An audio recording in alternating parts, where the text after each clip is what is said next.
You guys are playing pretty small rotations, but yet you're pulling away at the end like you did against Indiana, you did against Valpo, you did against, I think, South Dakota. What's the key to that? Because I think most people think if you're just playing 7 or 8 guys, you're going to wear down at the end, not pull away. Yeah, it kind of, is the same thing the last 4 years. I think that, the summer conditioning becomes paramount for a team that doesn't have a deep roster. And, our guys worked really hard all summer. They worked hard in the weight room. They worked hard conditioning-wise. And I think there is beauty in being able to play through mistakes. There's beauty in, a lot of our guys are going to go into the game Saturday and, I'm not really subbing them. They're kind of subbing themselves, so to speak, when you're only playing 7 guys and players can play through mistakes and you play with a lot freer mind. And even before the Indiana game, I mean, we talked to our team at shoot-around about how Indiana was going to play 11 guys, and they were going to take guys out that might be in a rhythm, and that's what happens when you play 11 guys. And the makeup of our team right now is our group understands who's going to get shots, where they're going to get shots from, and then I think they've put themselves in great physical condition where they don't wear down mentally or physically during the course of a 40-minute game. And I thought especially early on in the season there were teams that were playing guys that were not in their real rotation. And that sometimes plays to your benefit. How satisfying is that? I'm not sure if you said this on the radio, I saw the quotes, or if you said it to us, but when, hey, the other team's supposed to wear you down, when instead it seems like there's the opposite. Yeah, I just think there's this just natural thing of, hey, Arkansas is going to get tired as the game wears on, and we know that that's not going to be the case. You've got to sub guys at media timeouts. Maybe you put them in 30 seconds before the media timeout. You take them out 30 seconds before the media timeout to get them a little bit more of an extended blow than just a 30 seconds. And so you look at the stat sheet and you think the guy's only been out, for 30 seconds, but in reality, he's also been out during that timeout segment. So it's a consecutive 2.5 minutes, so to speak. So. But I think our guys, physically and mentally feel like they can fight through fatigue. Is there any different approach to conference play? Is it just next game up? No, I think when you play an ACC school, like Georgia Tech, or you play a Big Ten school like Indiana, those are, Power 5 schools that are, that have great crowds and they're battle. So I think that certainly. In conference play, it takes on a completely different, competitiveness. Crazy things happen in conference play. Obviously, I'm a night owl and watched what happened in the Mountain West last night in conference play. And, Utah State's been very close to being ranked all year. And Utah State loses at UNLV. And New Mexico's 12-2, and they lose at San Jose State. San Jose State's only won a handful of conference games over the last 2 years. So you got to come ready to play in conference play, and if you don't, you'll get smacked pretty quick, and you'll end up with an L.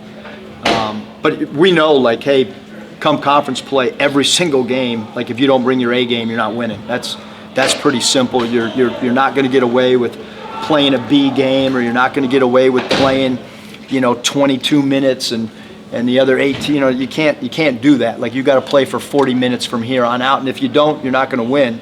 And certainly shots aren't going to fall for 40 minutes, but if you don't follow the game plan, if you don't defend at a high level for 40 minutes, it's quite simply any game from here on out, we're not winning.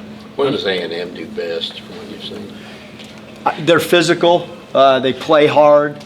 They rebound. They have a big guy inside, Nebo, who can offensive rebound. They're a great offensive rebounding team. I think those are their strengths. And then Flagg can score the ball at the 3, and then if they want to play small, they can move him to the 4. I think those things are things we've talked about over the last few days. Eric, I guess in the preseason poll, you guys were picked 11th by the student media. I think if the poll was taken today, you guys would probably be in the top 4 or so. What do you think about how you guys have exceeded expectations? How satisfying has that been, and how do you think that plays into the conference race now? Yeah, I mean, certainly, the 11th preseason poll, right now we're starting. This is when they said we'd be 11th, not through the first, group of games that we're at right now. So we haven't proven anything. I mean, maybe the media is going to be geniuses, and that's where we'll fall. But we thank everybody for the extra motivation, certainly. How important is it going to go ahead, Bob? You got something you guys took to heart? That'd be Yeah, important. certainly. We listen to comments. We've read everything. We've posted articles. We've posted articles where people talk about every team in the conference except maybe us or one other team, and I think that again, maybe everybody's right, and we're what they said we would be, and that's why you play the games, and we're looking forward to going out and compete, and can't wait to play in front of a sold-out crowd on Saturday. The pace you guys want to play out, how important is that to get that kind of going early and establish that? Yeah, I think with us it's been really unique because some nights we've played better slow and execute, and the one thing is because we defend and we can defend for a full shot clock, sometimes we can play that style, and some teams want to run with you, and some teams try to milk the clock, and certainly we're best in transition, and we're best when our defense is creating offense, and we're jumping in passing lanes and getting steals and deflections. But in reality, that's any team in college basketball, any team in the NBA. If in fact you get live ball turnovers, you're going to be really good. And even teams that aren't a high volume live ball turnover team, they score in transition too. So we certainly like to play a little bit faster game than maybe some other people, but the key really is quality of shot selection, and then being able to defend for the entire shot clock, and then finishing the defensive segment with a defensive backboard. It doesn't do any good to guard for 30 seconds, and then you watch them play ping pong off the offensive boards. When you see Isaiah pull up from like 5 feet beyond the line, what goes through your mind, and then how does that maybe alter your offense when he knocks a couple of those down? Yeah, I mean, every time he shoots, I think it's going in.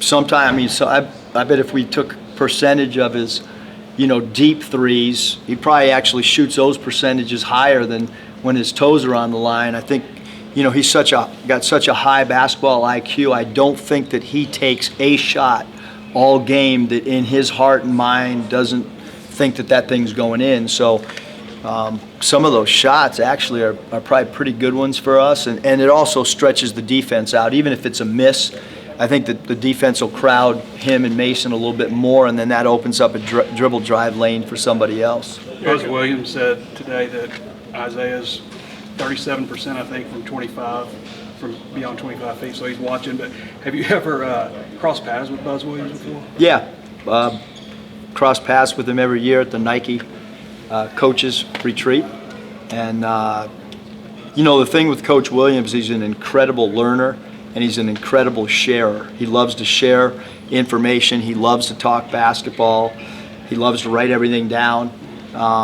He's one of the best college basketball coaches in the country, and it's been that way for quite some time. And anybody that follows Buzz's track record of how he got to where he is, incredible story of hard work and determination, and I think everybody in the coaching profession really looks up to Coach Williams. Has he ever shared anything with you that you might be able to use in this game? I don't think so. What about on the court? Have you ever met on the court? Never met. First time we've competed against each other, but certainly an incredible amount of respect from afar. What did you learn about this league the 1 year that you were at LSU? Just the competitive nature of it. I think that's pretty, like, you can look at the A-Sun, you can look at every conference, and there's upsets every night in conference play. Every single night, there's one game that you go, wow, how did that happen? And so the whole key is just how do you get your team mentally focused for 40 minutes and then get them ready the next game? Because what happens is that you play a game and then you got another one 2 or 3 days later. You got short turnaround. You have travel. You're playing in front of opposing. So there's a lot of factors on why conference play becomes more difficult in all sports. It doesn't matter whether it's basketball, football, baseball, whatever. Conference play is hard. Coach, did the 19 AP votes this week kind of make the rounds to the players? Did you show that to them? Yeah, I really didn't. I did that a lot last year and learned through my mistakes. The key is our only concern really should be like how can we prepare ourselves best for Texas A&M. The last 2 years I've talked about it a lot with our team and trying to prove people wrong or then trying to stay where we are.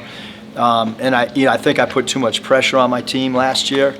And, I should have let those guys just worry about the game. And so I don't think I'll really do that. I might do it with our staff behind closed doors, or my wife doesn't want to hear me. I'll talk to my dog about it. But, in reality, I just kind of want these guys just to ball out and not worry about anything other than how to beat Texas A&M. A lot of the coaches were saying today on the call it's wide open.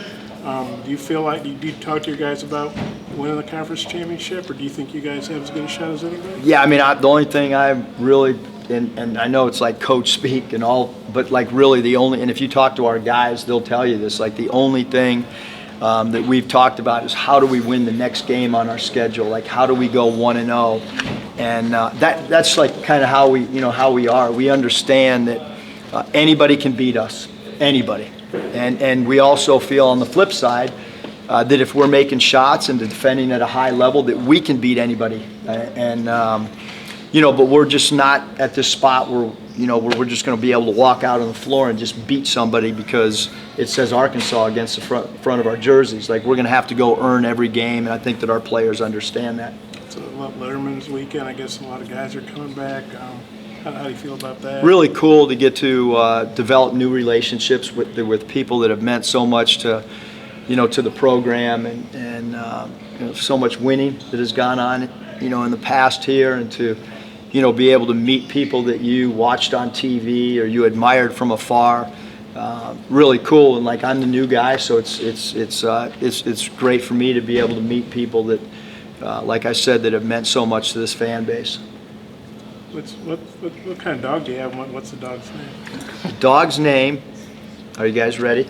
Is Swish. We had that to be a basketball thing. Yes, it's a great dog name. I highly recommend it for anybody that loves basketball and buys a new dog. Is go with that name, Swish. What kind of dog is it? That I don't know. Just sort of a Just a mixed- little tiny one that likes to Okay. sit next to me even when we lose. Is it a male, female? It's a male. Thanks, Coach. Thanks. A lot of crazy Your wife questions. picked it out?